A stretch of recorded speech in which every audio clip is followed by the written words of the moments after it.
As Duncan walked through the stone archway leading into the senior dorm, he had two things on his mind: what treasure had been left behind for him, and his tragedy paper. Well, maybe three things. He was also worried about which room he was going to get. If it wasn't for the middle item, though, he tried to convince himself he would be almost 100% happy. Almost. But that paper, the Irving School's equivalent of a thesis project, was sucking at least 30% of his happiness away, which was a shame on such an important day. Basically, he was going to spend a good portion of the next 9 months trying to define a tragedy in the literary sense, like what made King Lear a tragedy. Who cared? He could do that right now. A tragedy was when something bad happened. Bad things happened all the time. But the senior English teacher, Mr. Simon, who just happened to be the adult overseer of his hall this year, cared. He cared a lot. And he loved to throw around words like magnitude and hubris. Duncan would much rather work with numbers than words. And he had heard of the occasional Irving senior getting by without doing too much. Maybe all he had to do, really, was get a C on the paper. He would not let this ruin his senior year, not after the mistakes he made last year. But when he thought about it, he realized it might be good to have a distraction. It was certainly better than dwelling on the past. Duncan forced himself to walk smoothly under the arch.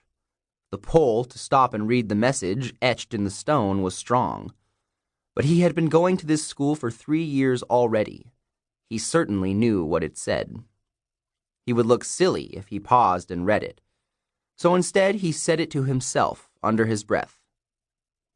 Enter here to be and find a friend. He had walked under this pronouncement many times.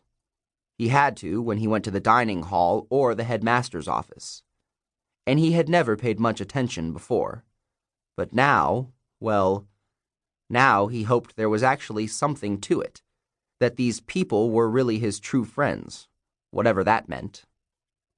After what he had been through, he was going to need their support more than ever. Seniors got to live right on the quad, the beautiful courtyard that was surrounded by the school's main buildings, and the rooms that were the equivalent of the doubles he had lived in the last 3 years with Tad were all cut in half so seniors could live alone. It would be his first time ever at school not sharing a room with another person. Of course, the rooms were tiny, but he would have happily lived in a closet to be on the quad and alone. He walked into the building, taking in the familiar smell of food from the dining hall, and, he always thought, paper, ink, and brains thinking hard, and walked toward the stairs. He hesitated, knowing that his entire summer's worth of wondering and hoping for the room he wanted was now going to be answered, for better or worse. He knew what would make him happy. One of the rooms facing the quad in the middle of the hall, next to Tad, if he could have everything his way. A hand touched his shoulder and he flipped around. "Come on, man. What are you waiting for?" Tad asked, a huge grin on his face. Duncan leaned in to shake his hand, but Tad pulled back at the last minute, challenging Duncan to chase him, and ran 2 steps at a time up the stairs. Duncan made a move to follow him, but stopped. This was it, and he almost didn't want to know. The only people who were told which senior would get which room were last year's seniors, and they were sworn.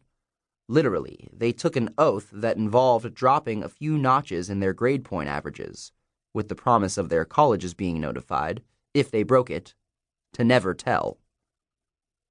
The last day of school, they each wrote the incoming senior's name and posted it on the door, leaving behind a treasure for that student to find on the first day of school the next year. After that, the halls were sealed until the following August. Many a new senior had tried to wend his or her way onto that floor, even trying to bribe the cleaning crew that came in the week before school started to take the musk and dust out of the air. As far as he knew, nobody had ever succeeded. And the treasure awaiting him could be anything. "Hey, Dunk," Tad called down. "If you don't come up here, I'm going to steal your treasure." Duncan had the urge to yell up to ask which room he got, but he couldn't. What was wrong with him? This wasn't that big a deal. No matter which room he lived in or what was left for him, how much of a difference could it really make in his life? But he would love to have a good story to tell at dinner tonight.